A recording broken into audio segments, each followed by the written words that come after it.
ബിരിയാണി മേടിച്ചോണ്ട് വന്നതിന്റെ കൂട്ടത്തില് അച്ഛൻ വേറൊരു സാധനം കൂടെ മേടിച്ചിട്ട് കൈ കൊണ്ട് തന്നിട്ട് പറഞ്ഞു ഇത് വൈകിട്ടത്തേക്ക് കഴിക്കാൻ വേണ്ടിയിട്ടാണെന്ന്. അപ്പൊ ഞാൻ ചോദിച്ചു ഈ പൊതിന്റെ ഉള്ളിൽ എന്താണ്? അപ്പൊ അച്ഛൻ പറഞ്ഞു ബീഫ് വെച്ചിട്ടുള്ള എന്തോ സാധനമാണെന്ന്. പപ്പടം പൊതിഞ്ഞതോ മല്ലിയിലയോ ഒക്കെ തന്ന് പറ്റിക്കാണെന്നാണ് ഞാൻ കരുതിയത്. കാരണം ഈ ഇടയ്ക്ക് പൂച്ചയ്ക്കുള്ളൊരു തീറ്റി മേടിച്ചിട്ട് കിറ്റ്കാറ്റ് മേടിച്ച് വെച്ചിട്ടുണ്ടെന്ന് പറഞ്ഞ് എന്നെ പറ്റിച്ചതാണ് അച്ഛൻ. പിന്നെ സാധനം നിങ്ങളെ കൂടെ കാണിച്ചിട്ട് തുറക്കാന്ന് വിചാരിച്ചു. തുറന്ന് പൊതിയുടെ എണ്ണം കൂടുന്നല്ലാതെ സാധനത്തിലേക്ക് എത്തുന്നില്ല. അപ്പോഴേ എന്റെ മനസ്സിൽ പിന്നെയും ട്രസ്റ്റ് ഇഷ്യൂ വന്നു. ഒരു പൊതി വന്നു, 2 പൊതി വന്നു, മൂന്നാമത്തത് പിന്നെ ഇല ആയതുകൊണ്ട് അപ്പൊ എനിക്ക് മനസ്സിലായി കഴിക്കുന്ന എന്തോ ഒരു സാധനമാണ്. ഉച്ചയ്ക്ക് മേടിച്ചോണ്ട് തന്നെ ഇച്ചിരി തണുത്തിട്ടുണ്ടായിരുന്നു. അപ്പൊ ഞാൻ കരുതി കുറച്ച് ആവി കയറ്റിയിട്ട് കഴിക്കാന്ന്. വാചകം അടിച്ചോണ്ടിരിക്കാതെ ആ സാധനം ഒന്ന് തുറക്ക് പെണ്ണേന്നായിരിക്കും നിങ്ങളിപ്പോ മനസ്സിൽ ആലോചിക്കുന്നത്. ആ പൊതിയും കൊണ്ട് തുറന്നപ്പോഴേക്കും ഞാൻ കണ്ടത് പൊറോട്ടയും ബീഫാണ് ഒറ്റ നോട്ടത്തിൽ കണ്ടത്.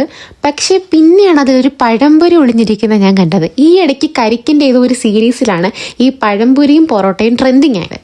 പഴംപൊരിയും ബീഫും പൊറോട്ടയും ബീഫും കഴിച്ചിട്ടുണ്ട്, പക്ഷെ ഇത് മൂന്നും കൂടെ കഴിച്ചിട്ടില്ല. അങ്ങനെ ഫസ്റ്റ് ബൈറ്റ് എനിക്ക് വലിയ ഇഷ്ടപ്പെട്ടൊന്നുമില്ല. പക്ഷെ പിന്നെ കഴിച്ചു വരുമ്പോൾ ഒരു ടേസ്റ്റ് ഉണ്ട്.